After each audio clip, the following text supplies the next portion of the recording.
S.E. Cupp and Marc Lamont Hill decided to go at it on CNN. They were talking about Oprah, and if you remember, she recently told a personal story about how when she was in Switzerland, she walked into a store that sells handbags, and she asked to see one, and the salesman was basically like, no, right? And Oprah said, yeah, I didn't have on like my makeup, I didn't really look like Oprah, so she experienced discrimination. I mean, that's what it is. I don't know any other possible interpretation.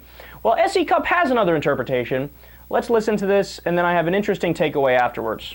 Minded to it. But Oprah also is a peacemaker, and she wants to make people feel comfortable, and she didn't want to alienate a large part of her fan base, which is right, and I think that's just her approach. Too late. It's a little too late. I mean, Oprah has such a massive level of influence in this country. I have nowhere near the level of influence, but I know if I go on Twitter and I complain about something, then people are going to notice. She went on national television and injected what she saw as racism into a motivation for what happened in Switzerland. I wasn't there. I don't know what happened, but I think that was a pretty significant, heavy charge to levy and a little reckless on her part. Of course it was going to spark a national debate. Of course it was going to get Switzerland's attention. It's Oprah against some lowly, anonymous Swiss shopkeeper. I thought that was really throwing some of her influence and power around recklessly. Really?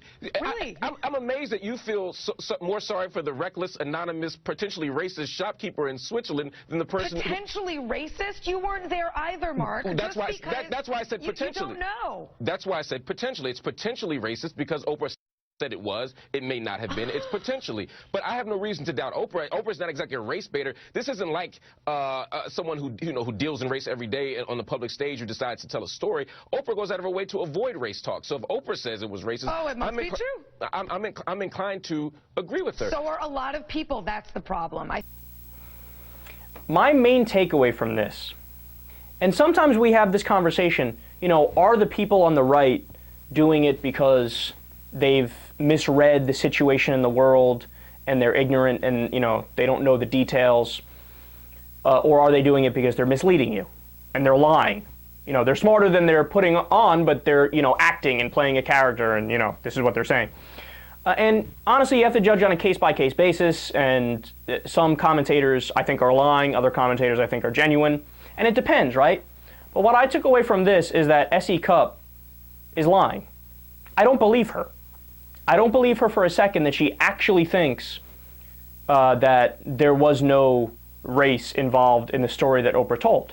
Nor do I think that she doesn't believe the story that Oprah told. I mean, Oprah is a gazillionaire. What incentive does she have to make up a story about being in Switzerland and facing racism? There's no incentive at all, right? And she's gone out of her way to avoid race conversations her entire career. She hasn't, been one of those people that the right-wingers are like, how dare, like they do with Jesse Jackson and Al Sharpton and other people who talk about race regularly. They've embraced Oprah to a certain extent until, recent days. Now they hate her because she's telling personal stories that they find uncomfortable.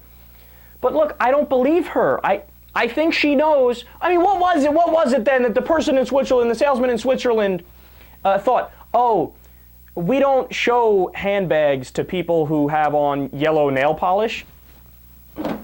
I noticed that the way you tie your shoes is not the loop, swoop, and pull method, and that's why we're not allowing you to see the bag. I mean, what other possible explanation could there be, right? You're telling me if Mitt Romney's wife walked in there in a mink coat with a scarf, wearing some incredibly expensive rings on her fingers, I would like to see the $38,000 Louis Vuitton.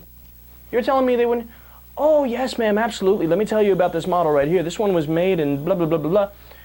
That would definitely happen. But when it's Oprah, it's a, slightly overweight black woman who is not really dressed all that great. Sorry, I'm not going to show you because I don't think you could afford it.